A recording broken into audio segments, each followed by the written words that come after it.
Bonjour à toutes et à tous, c'est un petit point express ce matin. Sur les actions, toujours pas de changement quel qu'il soit. On a une troisième borne de range vendeuse qui pourrait se mettre en place avec un rebond en deux temps très intéressant à mettre en pratique. Pour ceux qui cherchent les ranges vendeurs, les niveaux de retracement sont quand même assez importants, donc on va rester prudent. Il n'y a pas de signal de tendance non plus, mais attention, on est vraiment sur l'épuisement d'un cycle haussier qui, s'il ne parvient pas à relancer assez vite pour déborder ses contextes, risque de souffrir en fait d'un repli vers des supports.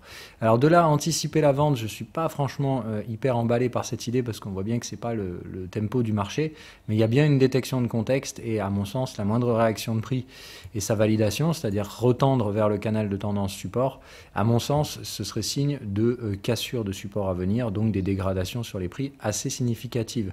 Parce que, à mon avis, ça ne fait pas support, ça non plus, et la moyenne encore moins.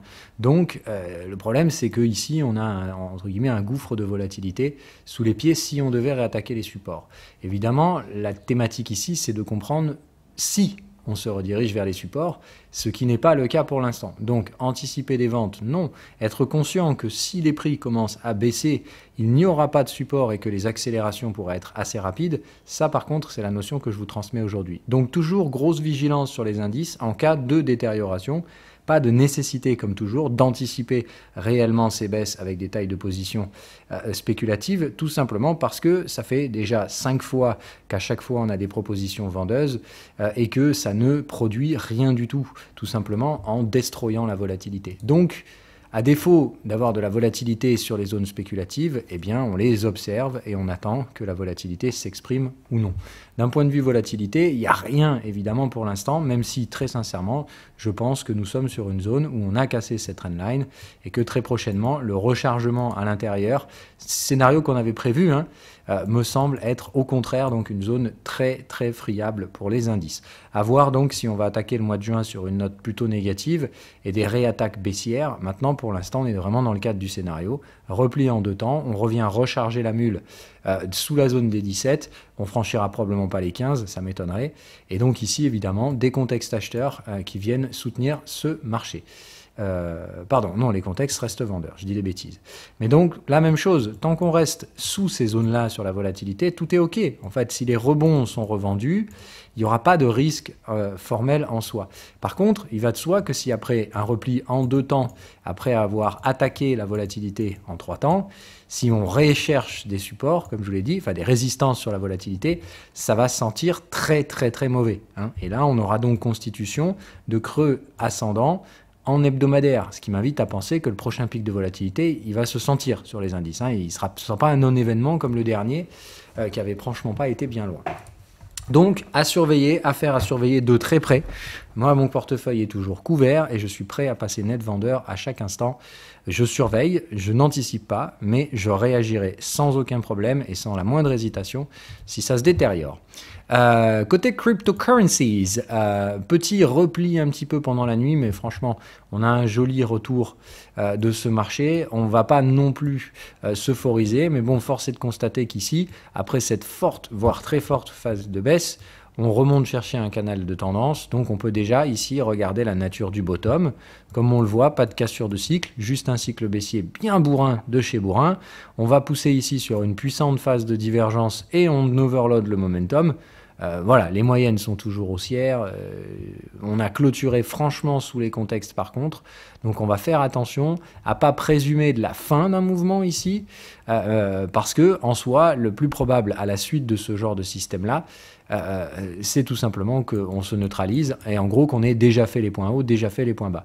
On garde toujours à l'esprit la probabilité, à mon sens quand même relativement faible, de passer immédiatement de cycle baissier à cycle haussier, et comme on est dans une tendance haussière, on devrait être probablement capable de retracer assez fortement, donc ça pourrait ressembler à un V-bottom.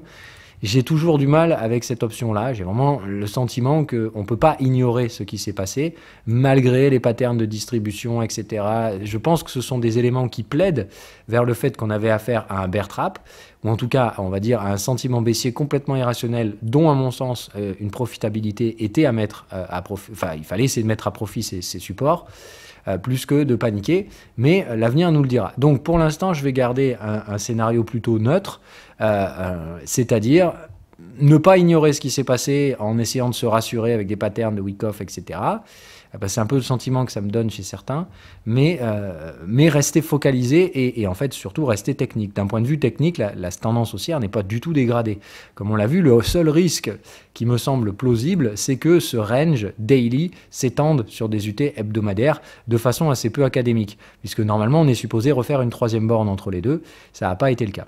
Donc on a formé une troisième borne daily. Je prends Bitcoin, hein, pardon. Voilà. Donc, sur Bitcoin, on avait formé notre troisième borne daily. Et normalement, pour étendre le range en hebdomadaire, on vient rejeter une deuxième fois cette troisième borne, ce qui généralement donc étend le range sur l'UT supérieur. Comme on l'a vu ici, notre Fibo 38% s'est fait démonter la gueule. Pourquoi et tout ça, bon, ça ne sert à rien de chercher des réponses. Tant qu'on ne reprend pas ce niveau, évidemment, il est assez compliqué d'envisager qu'on doive annihiler toute propension baissière. Donc attention dans cette zone, ça peut être très piégeux, mais je pense quand même qu'on devrait finir par envoyer ce message, peut-être que début juin. Si on veut tenir une clôture mensuelle relativement moche, et la clôture étant lundi soir ou mardi, je crois, voilà, on a encore le temps, je pense, de travailler dans ces zones-là, avec des allers-retours un peu brutaux, mais à mon sens, voilà, on devrait pouvoir récupérer les 41-42 assez vite derrière, et une fois qu'ils sont récupérés, les moyennes pourront éventuellement jouer un rôle de résistance, mais pour moi, l'essentiel, ça reste de vous faire comprendre que si on étend le range en hebdomadaire, la target, c'est de revenir visiter l'ancienne troisième borne de range, et normalement, c'est ici que se trouvent les vraies résistances. Donc, moi, perso, c'est le sentiment que j'en ai, toujours, de dire revenir visiter ces zones qu'on a breakées très violemment, revenir reprendre la zone des 41 à 43 000 en support, c'est l'objectif du début du mois prochain, et évidemment d'essayer de rallier au courant du mois de juin la zone de l'ancienne troisième borne de range pour voir si en fait ça, c'était juste un bear trap. D'accord, c'est-à-dire si en fait le basculement sous 41 000 c'est un piège vendeur, ou si au contraire ici on avait affaire à quelque chose qui changeait réellement le rythme de marché, c'est-à-dire extension du range en hebdomadaire. Donc soit c'est un piège ça et ça servait à rien si ce n'est faire parler les cons, et dans ce cas-là on va revenir ici et la cassure de la troisième borne réamorcera les tendances, d'accord. Ou alors, comme je vous dis, on aura un rejet de la troisième borne ici qui nous causera donc l'extension du range en hebdomadaire. Et je doute clairement qu'on revienne chercher les points bas qui ont été testés, tout comme je doute qu'on casse les points hauts de sitôt. Voilà toujours ce sentiment dans lequel on est. Pour les altcoins, comme on avait dit, il fallait surveiller la dominance. Donc la dominance, elle se stabilise et évidemment, elle vient chercher des zones ici où là, c'est pas très propice pour les altcoins ici, hein, puisque je me rappelle, on tape les bornes. Donc là, on est sur la borne acheteuse. Donc je pense qu'il reste un petit push sur les alts, mais à terme, je m'attends à ce que Bitcoin retrouve un peu de sa superbe. J'aimerais bien ce moment-là, effectivement, où on risque d'avoir une baisse de dominance, enfin une reprise de dominance. J'aimerais que ça se fasse plutôt, on va dire, sur une appréciation Bitcoin bien marquée, c'est-à-dire peut-être début du mois de juin, justement, ou fin du mois de mai, hein, pour essayer de sauver un peu la clôture du mois. Éventuellement, une reprise plus haussière sur Bitcoin et plus neutre sur les altcoins. Des altcoins qui suivent, mais un Bitcoin qui se reprend assez fermement pour reprendre ces 43 000. Voilà ce que j'aimerais voir. Dans un scénario un peu plus pessimiste, ce serait plutôt au contraire beaucoup de risques toujours sur les altcoins. Bitcoin se maintient et des alts cassent des supports, par exemple. Ce qui serait précassure de support sur des alts. Il y en a qui sont relativement faibles, donc c'est tout à fait possible d'envisager aussi cette option-là. Maintenant, je la vois toujours de courte durée, puisque je m'attends plutôt à une stabilisation de la dominance et une poursuite baissière, vu qu'ici, on est à peine sur des retracements 23%. Donc, range mature, on vient chercher une troisième borne, donc le range est bientôt mature. Range bien mature, Fibo 23. Au pire, derrière, on pousse vers le 38. Voilà, ou sinon, voilà. Donc là, attention, range égale, moi, je ne fais pas de plan sur la comète. Je reste pour l'instant relativement prudent quand même sur les altcoins, hein, dans le sens où clairement, on peut envisager de taper une dominance à 52-53. Ça me paraît possible, mais pas le scénario à favoriser. Voilà. Donc après, traiter chaque altcoin de la façon que vous voulez, hein, c'est-à-dire que comprendre que ça peut rebaisser sans aucun problème et qu'on peut faire de nouveaux plus bas sur certains coins. Maintenant, ça me paraît quand même assez peu probable et perso, je fais absolument pas ces paris-là. Je fais plutôt le pari d'une stabilisation du Bitcoin qui permet aux altcoins de se stabiliser eux-mêmes dans des ranges. On mature ces ranges tout l'été et puis on se reprend des breakouts haussiers un petit peu plus tard dans l'année. La question du quand et la question centrale centrale. Sauf que malheureusement, ici, vous n'avez aucun contrôle sur ce qui va se passer. Le seul truc que vous pouvez noter, c'est que sur la plupart de ces altcoins, par exemple, Ethereum, la troisième borne, elle est là, hein, sur l'UT inférieur, et vous voyez qu'elle est très très loin. Donc, tout comme je pense qu'on peut rallier la troisième borne du Bitcoin, je doute que la plupart des altcoins aient cette capacité.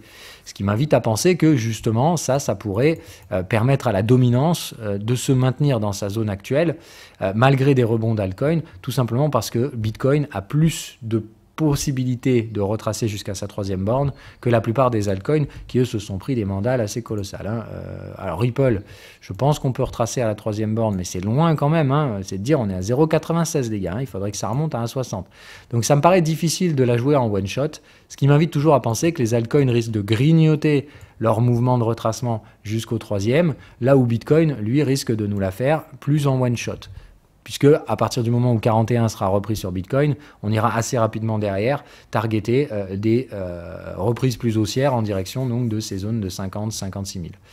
Voilà un peu le thème pour moi. Donc, surveiller le rythme sur les altcoins. Et comme on l'a dit, moi, je ne spéculerai pas sur les altcoins. Je ne vois pas d'intérêt de jouer des allers-retours dessus. C'est plutôt de dire, attendons qu'il se redirige timidement et attendons surtout que Bitcoin reprenne les 41 000, puis éventuellement, dans un second temps, aller chercher sa troisième borne.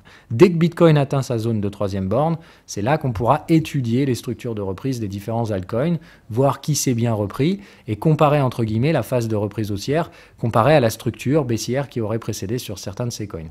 Et là, évidemment, on pourra pondérer les risques relatifs à chacun de ces coins pour dire ça semble être un bon dossier, beaucoup d'investissements et quelques spéculateurs, ou ça semble vraiment être le gros bullshit, que du spéculateur, pas de monnaie à long terme qui semble être rentrée sur ce creux. Bref, ça va faire de la volatilité, puis ça risque de se repéter la gueule par manque d'intérêt. Voilà un petit peu les thématiques. On traitera de tout ça plus en détail dans le brief du week-end. Sur ce, je vous souhaite à toutes et à tous une agréable journée.